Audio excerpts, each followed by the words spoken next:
Multiply 59 times 67.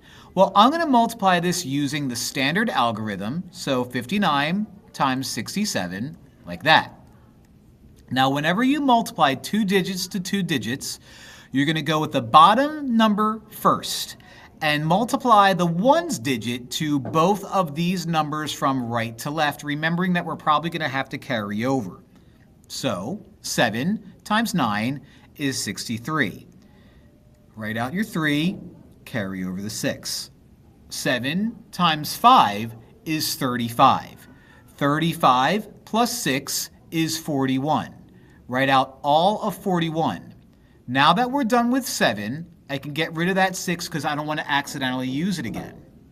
Now we take our bottom digit and go to the tens row. Whenever you do this, you're going to automatically put a 0 in the next row. Now we're going to repeat the process. We're going to multiply 6 to these numbers up here going right to left and remembering that we're probably going to have to carry over. So 6 times 9 is 54. Write out your 4, carry over the 5. 6 times 5 is 30. 30 plus 5 is 35. Write out 35. Now that we're done all of our rows, we're going to add these numbers up. 3 plus 0 is 3. 1 plus 4 is 5. 4 plus 5 is 9. Nothing plus 3 is 3. Let's count for our commas. 1, 2, 3. Put a comma there. And we end up with 3,953.